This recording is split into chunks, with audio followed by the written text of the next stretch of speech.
Good afternoon, everyone. Thank you for joining us. Today we have Sandra Piesik, Dr. Sandra Piesik, joining us. She's going to speak on human settlements, migration, and how sustainable development goals and other processes, global processes, link with the work that she's doing in building resilience and adaptation actions. For those who have joined our webinars, she's been with us in previous webinars and shared her experiences. I would now ask her to introduce herself so we get a background of her work and her focus areas. Sandra. Good afternoon. Thank you very much indeed, Vositha, for having me. And it's a pleasure to join the interview and ongoing dialogue on sustainable development and climate action with yourselves. I am an architect by training. I've been working on sustainable development and climate change since 2004, particularly with a particular focus on the Middle East and drylands. I'm currently working again in the Middle East, which I'm really, really happy on ecosystem-based adaptation and transboundary management of natural resources. And because of the initial research that I've done on the ground in the Arabian Peninsula, I continue to engage with urbanization, adaptation of vernacular architecture and traditional knowledge in the context of technology development transfer in that region and globally. Thank you, Dr. Piesik. That's very interesting. And I found keywords that I find very interesting in the introduction: transboundary issues, ecosystems, and well, always bringing it down to human settlements and resilience. Would you like to highlight how human settlements and resilience building play a role, and then how the concept of migration could be considered as one of the key things that impact all these things that you mentioned? Because transboundary issues you mentioned, and then resilience and human settlements. Sure. I think it's important to position human settlements in cities and urbanization in the ecosystems. And the work I've carried out for the past few years with a group of really interesting contributors from 143 countries, 143 contributors from 51 countries on ecosystems and cities means that cities are within certain climate zones, and traditionally they've responded to the immediate surroundings and ecosystems. Because of globalization and probably from the Industrial Revolution, we're losing that synergy between the human settlements and ecosystems themselves. So the work I think that I'm doing, and I'm trying to do with my colleagues and people that I collaborate with, is really in re-engaging in that connectivity. Now the issue, so the resilience building is if urbanization and cities are connected well to their surrounding ecosystems, and there is an element of equilibrium. And I have in mind whether it's urban-rural linkages or whether this is for example, I don't know, transboundary issues in rainforests or somewhere in the northern hemisphere between Siberia and Canada. And the aspect of migration, I think, is multifaceted. And I'm actually preparing for a talk on Monday in a context of urban-rural linkages. And there is a policy that I had the privilege to write for United Nations Convention to Combat Desertification on urban-rural linkages. And there are really multifaceted issues to do with migration and cities and resilience. And perhaps I'm going to mention a few. One is generally recognizing demographic shifts globally.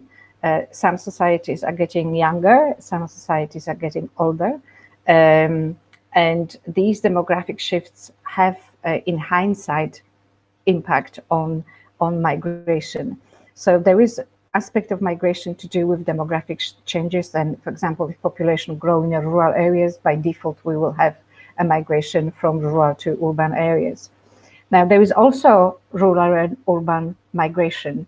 And the World Bank estimates that, if I'm quoting this correctly, but probably 1/3 of that migration actually happens or cities growth happens because of rural-urban migration, and quite often it is to do with the lack of jobs, with finding aspirations, different type of aspirations in cities that is quite understandable. And then there is another layer of climate change migrations. So these are, which are amplifying already existing issues, and undoubtedly, I have statistics here between 2008 and 2015. On average, 26 million people were displaced because naturally induced disasters. So this is a huge issue. Now, there is a dialogue that not all migration is bad. That in some countries, for example, in India, migration, rural-urban migration, enable poverty alleviation. So the topic is huge. We obviously are concerned with the negative impacts of migration, but it does have a good things to go with it as well. You spoke about India as an example on how rural and urban migration work, and then how the communities come into the urban areas for employment, right? And then how this is seen as positive. But during the COVID times, we saw a lot of people who were moving back to the areas that they came from, and also them not necessarily having a life, what would you call this, a well-being that was there already that they would have thought they would have when they came into the cities.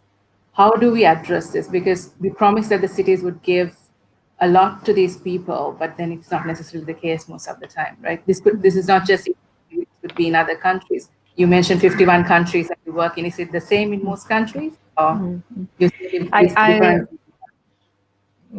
I understand. You know, there is a really nice book called Small is Beautiful by E.T. Schumacher, and that book has been written in 1971. And he was an economist, and he spoke about the fact that rural unemployment means urban unemployment, and if the jobs are not in quite often, if the jobs are not in the rural areas, quite often these jobs are also not in the urban areas. And there is a mission and a huge push to create new green jobs in urban areas, but that takes time. And the question is, what will produce these new jobs that are perhaps specifically related to resources, natural resources utilization, for example, in certain area on the planet. And the ILO says that there is a huge opportunity in green jobs, and they are particularly in the natural resources waste sector, so biocircular economy, for example. But the journey to create these jobs and to transform entire economies of, for example, bio-waste or agricultural waste that exist into new products or into small manufacturing sectors, this is a very long journey. So we need this multilateral agreement, the Paris Agreement that we both engage with, to help in technology transfer and in creation of new industries, new jobs, particularly in the peri-urban areas. Because there is something that I wanted to point out also is the SDG 11.A, which is urban, peri-urban and rural areas. So in the sort of at the front line of receiving people from rural areas, but also at the front line of perhaps finding solutions. Could be that these peri-urban areas become places for experimentation to try to get things right in the long term. Thank you. So if we were to look at the next decade, how do you see migration impacting human settlements? And what do you think we need to do if you see anything negative happening? We're looking at SDGs being achieved. How would this contribute to beyond 2030? Maybe you could connect a bit on how Resilience Frontiers work that you do also connect this discussion we are having beyond 2030. You know, I think that there is just a reflection on COVID-19 and what we see happening. In general, it's very difficult to, because people are interested, obviously, for obvious reason, interested to address the COVID-19, which is immediate, crisis, immediate aftermath. Somehow the climate change issue, it's sort of on the hindsight stays behind the COVID-19 issue.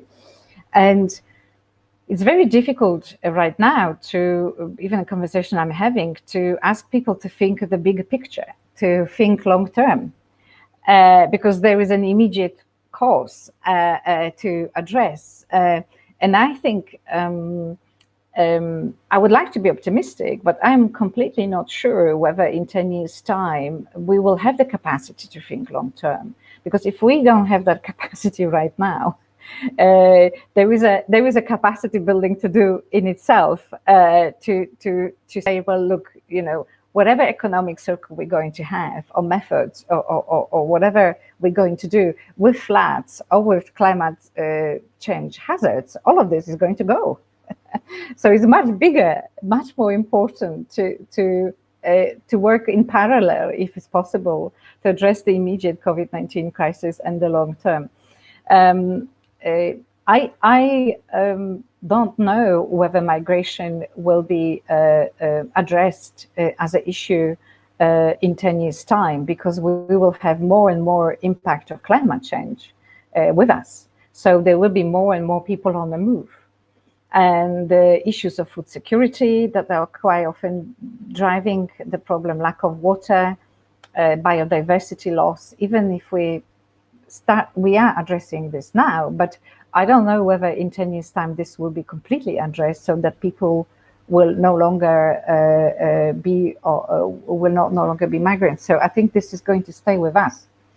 The question is, I think, trying to think about resilience frontiers, for example, to which extent technology that we have at hand, I don't think technology is a solution for everything, but to which extent this can become an enabler for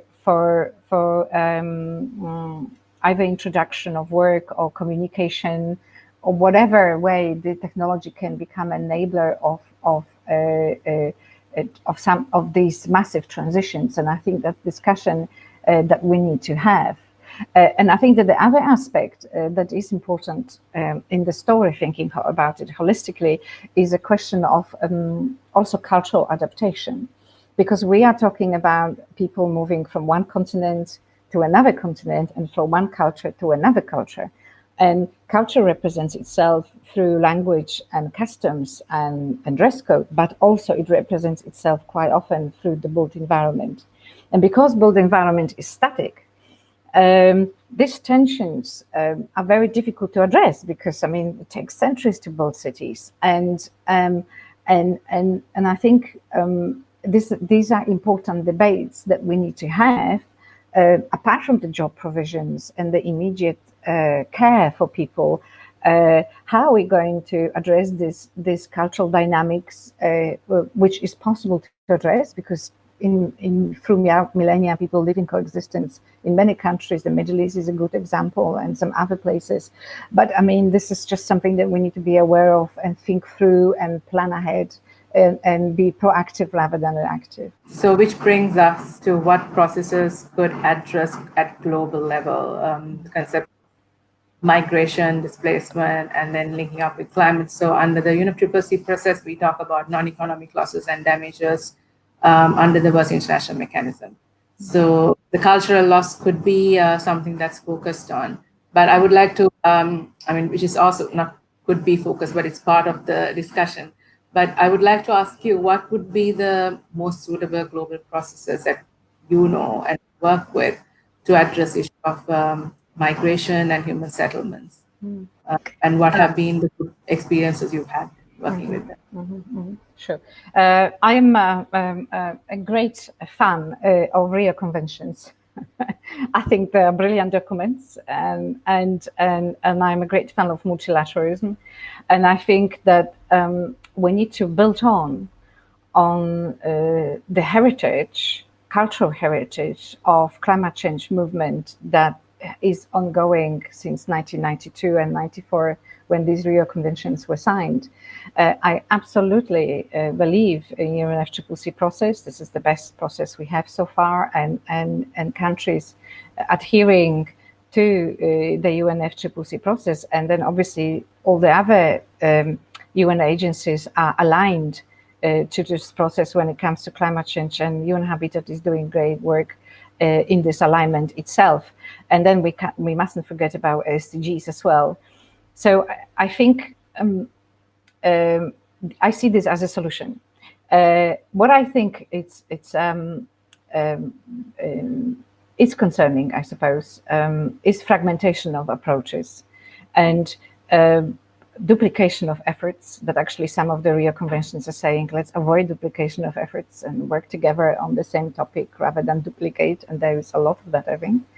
And there is also obviously emergence of some economic movements such as circular economy, which are really good and are driving force, particularly in Europe, for change.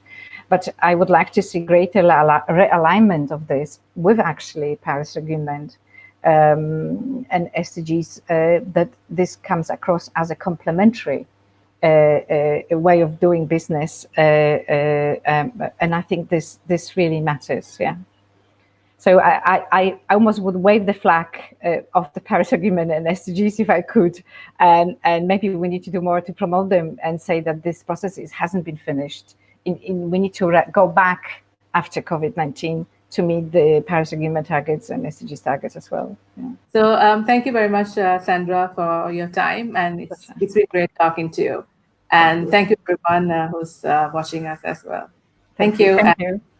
Thank you. Bye. Thank you for having me. Thank you. Bye.